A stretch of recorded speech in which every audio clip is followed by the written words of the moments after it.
Hi, welcome to my talk tonight. I'm going to be talking about mental health in developing countries, my experience with schizophrenia, my experience with mental illness, and I'll give you some general mental health tips too. Mental health in developing countries. Did you know that there are groups helping the cause of mental health in developing countries? They do exist. They are out there. They're scattered across the web. My website, mindaid.ca, I've put them all on one site. As many of the groups that I can find. 7 of them you can donate or fundraise for, and I would love if this got more traction. It could become a hub for the cause.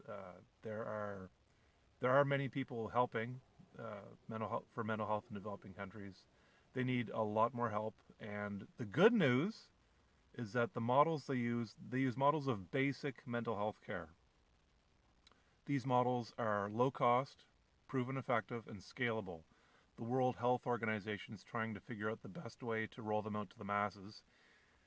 In the meantime, there are these 7 nonprofits using these models already. They've been using them for years, and I would love if more people donated to them, fundraised for them, put on their own fundraisers, bake sales, running marathons, whatever you want to do.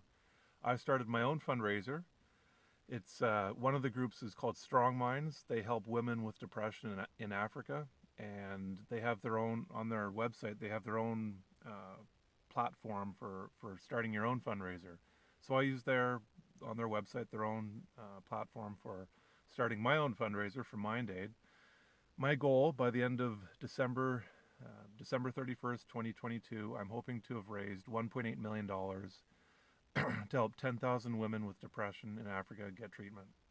That's my goal. It's lofty. I'm hoping I'll be able to achieve it. I know I may fall short by a lot, but I'm hoping.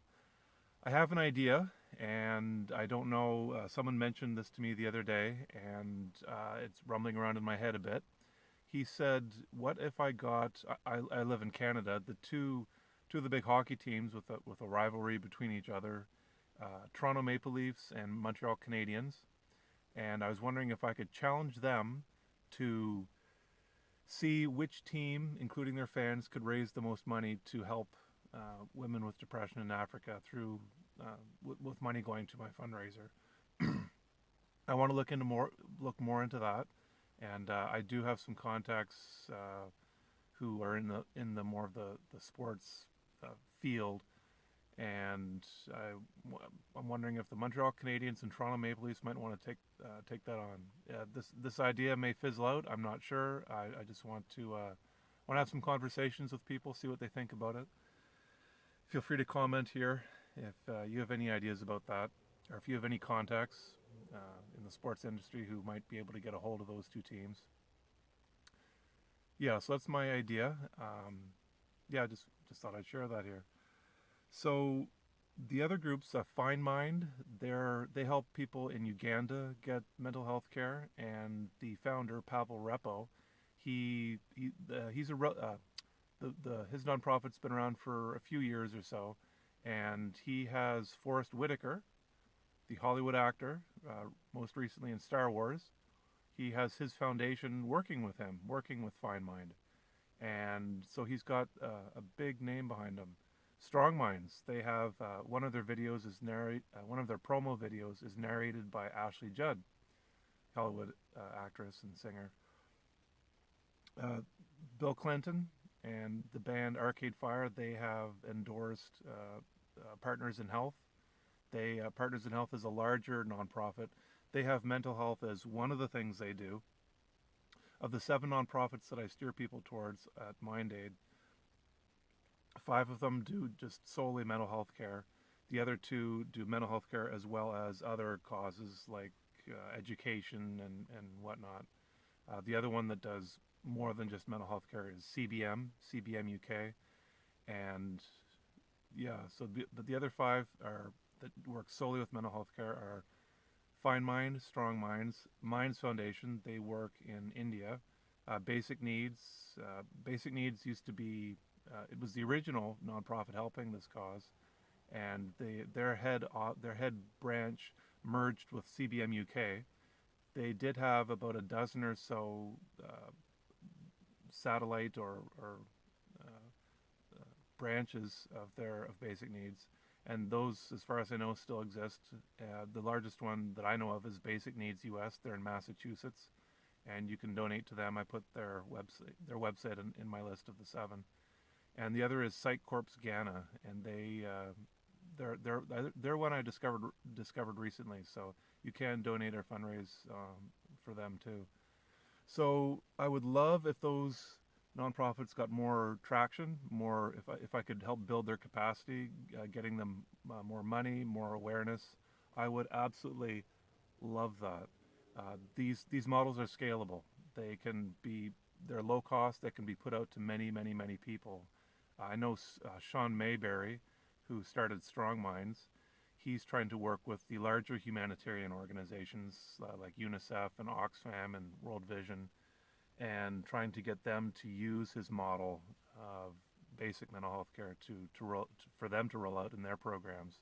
What he does with Strong Minds, he doesn't use medications, and he gets women in groups of 8 or 10 or so, and it's group-based talk therapy, and they get phenomenal results. 80% of the women are still depression-free 6 months after the treatment.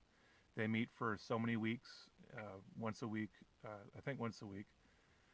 Could be twice a week, but I'm thinking it's once a week, and they get phenomenal results. If you're trying to feed your family in Africa and you don't have much money and you've got depression, it's tough. You cure the depression and you get to be able to be more productive, to be able to feed your family. That is huge. And there are millions of people in Africa who would love to feel good, just like I wanted to feel good with schizophrenia. I wanted the pain to stop. I wanted to be more productive. I wanted to do things that I wanted to do. I just wanted to be free to do what I wanted to do, and to be able to go after the dreams and hopes that I had. I didn't want to have my dreams shattered, which they were when the disease hit. I bicycled across Canada when I was 20. At 22, my disease hit, and I'd wanted to do more fun stuff like bike across a continent, but when the disease hit, I didn't know what the future held in store for me. Didn't know. Had no idea what's going to happen to Matthew. And sometimes I'll meet a family who's got a family member with schizophrenia who's recently diagnosed, and it takes me back so many years ago. I'm 50 now, so that's a long time ago, and it takes me back to the helplessness, the unknown, the fear. What's going to happen to our family member? What's the future hold in store for them? I'm doing well now. It took a long time to recover, but I'm doing well. But I was never guaranteed recovery, full recovery. I was never guaranteed that. I will say that recovery is possible for a lot of people, but that fear in you, plus when you're depressed, you can't think the best, and you think more negative thoughts. And I thought, what's going to happen to me? And when you're at your worst, the early part of the disease can be very tough. But what I want to tell people is if you keep hanging in there, the pain lessens. It can often lessen to a more manageable degree that lets you carry on for a lot longer. And I didn't know that. In '94, when I was diagnosed, I didn't know anybody who had schizophrenia. I didn't know anything about schizophrenia. I was never heard anybody talk about it. Nothing in the media or movies. Nothing. So I didn't know how it would sort of play out. And when the pain is that bad in the beginning, it's hard to imagine a pain other than that, anything less than that. But it did. It went away slowly, and it gets down to a more manageable level that lets you carry on for a lot longer. Navy SEALs are taught in their training, when they're becoming Navy SEALs, that they are capable of 20 times more than they think they are. They're taken to the brink of physical and mental exhaustion, and they say, I can't do it, I give up, I quit, I can't do this anymore. And they say, nope, not only do you have double what you think you've got right now, you've got 20 times more than what you think you've got. 20 times more. I feel like I've been tested with that, with schizophrenia, and there's so many times I didn't know how I was going to get through the next few minutes. How I was going to get through. I didn't know what to do. I'm like, what do I do now? Don't know. It's a very frightening feeling, and but you just keep going. You just keep going, and things work themselves out. Things so many times just keep working themselves out. You feel like you've got no hope. There's this, you think, I don't know what's going to happen here. It's just like in a movie. So many times in the movies, especially near the end of the movie when it's getting to the fever pitch of the movie, like what's going to happen to the hero? How is he going to get out of this? And it was like that so many times. How's Matthew going to handle this now?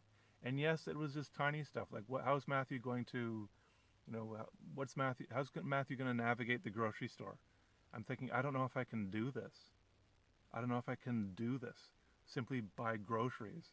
So your brain puts you down thinking it's not that big a deal because you're just simply buying groceries. You're not slaying an actual dragon, but it feels like you're slaying a dragon. So it's this, you're depressed, you can't, you put yourself down, you think, oh, I'm just buying groceries and I can't handle this. On that note, before electricity was invented, wars were fought for the most part during the daytime. But then when they got electrical lighting, wars started to be fought 24/7 around the clock. What they found was, after 2 to 3 months of 24/7 fighting, 98% of the soldiers got a psychiatric disorder. 98%. The other 2% are psychopaths. Most of them are non-violent psychopaths. That's the general, 2% is the general number in the population of people who are psychopaths. Most of them are non-violent.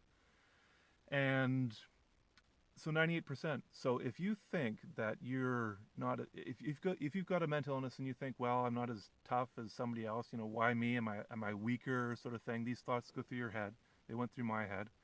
I want to tell you that all these other tough people who would never get mental illness, they're just a matter of weeks, 2 to 3 months, 8 to 12 weeks, just weeks away if they're put in a situation of 24/7 war. They're just weeks away from having a psychiatric disorder just like you. They're just weeks. They're not far behind you. They are not far behind you. They're not years, decades behind you. They're just nipping at your heels. So I don't know if that's any help. These are things that I didn't know when I was sick. So, yeah. The Verbal Judo. It's one of the top books I recommend to people. It's how police officers deal with people, with words, not weapons. The book you want to read is Verbal Judo, The Gentle Art of Persuasion by George Thompson. He has a few other books with Verbal Judo in the title. That's his main one. And if you go to my website, mindaid.ca, there's a button there called Free Tips, and I've got a list of my top books, articles. There's a brain music program, CD. You can get it on your phone too, I think, Amazon. And they're the top resources I have that I recommend to people, that I've been recommending over and over. Verbal Judo, it's helped me so much in dealing with people. Psychologists often say when someone comes in to see them that they often talk about the people in their life giving them problems. And if you can limit your people stress, that's big. If you can get more of a handle. So I read lots of books on how to get myself better, people skills, mental health tips, mindset, all sorts of things, and more lifestyle factors to help lower my stress and to help me navigate through life better. And where was I going with that? So anyway, I forgot about that. I'll mention another book here, The Survivor Personality by Siebert. He studied people who got through the Holocaust, natural disasters, cancer, alcoholism, all sorts of things, and he studied, how did you get through that? How did you get through this and actually flourish on the other side? He studied them for decades. He's got his book, The Survivor Personality. It is so powerful.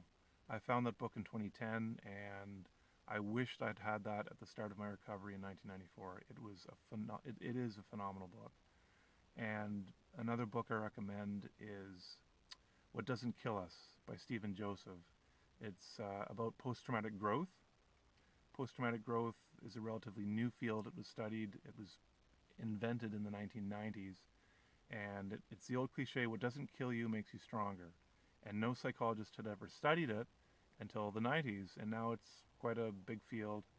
And what happens is you go through your life and you sort of, every day is, you know what to expect each day. This is the way the world is. You've got your world views. This is what I can expect today.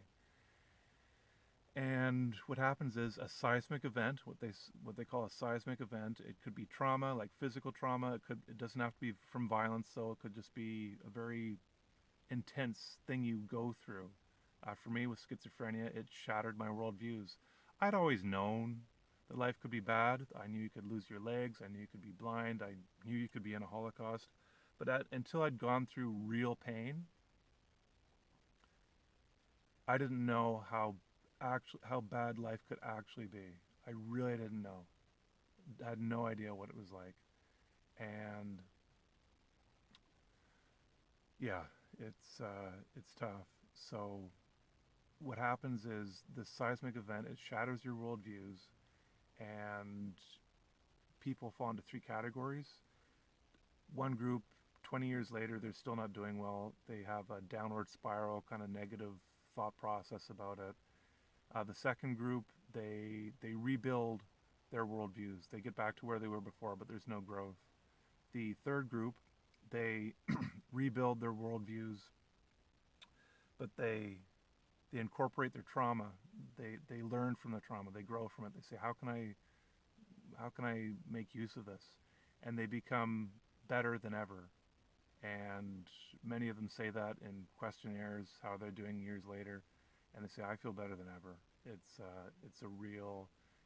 rough for them in the beginning. They have nightmares and flashbacks, like from violence and whatnot, in the early part of their, after the trauma, after the seismic event. But after a while, they just become stronger. They enjoy life more. So many benefits to it. So there's another field called post-ecstatic growth, and that's a way to get growth, but without having to go through trauma, through ecstasy, through things like signing yourself up for a marathon, or learning a new language, or things that are more enjoyable, but push you to become stronger and more resilient, more happier. So yeah, those are some of my top books I recommend. It's Reader's Brain. A friend of mine, her mom had a stroke, and she walked out of the hospital relatively quickly afterwards. She was in there for a while. The doctor said she had reader's brain. She was in very rough shape after the stroke, but she came out doing very well after some recovery in the hospital. And the doctor said she had reader's brain. I've Googled the term reader's brain. I can't find it, but there are tons of articles online about how reading is good for your brain. Reading for me, I read so many books, years and years reading books on how to get myself better. I'd be sitting in the bookstore reading books for hours, and I'd be thinking, it's a Saturday night, I could be out having fun with my friends, but here I am in the bookstore. I'd have these, plus I was depressed, so I'd have negative thoughts coming in. But I couldn't help it. I was just learning so much. These books, all these books, they're trying to help you. There are people out there who've written books, and they say, what, I've got this information, I can't keep it inside, I want to share it with other people. This could help other people. And they pump you up, they get you into the zone, they take your mind off things for a while. The books are, they're super focused. They just have you reading and reading and reading for hours. You're not bored. And I tend to read interesting books. If there's a book that doesn't really resonate with me, I don't read it. I don't try to push through it. So yeah. Anyway, thanks for watching. I'm trying to keep these around 20 minutes, these talks. I'll be doing more Mondays, Wednesdays, Fridays, 7 p.m. Eastern. please tune in. I'm trying to get my messages out, things that I think people need to hear. These will change. I talk about some of the same stuff in them, but yeah. Thanks.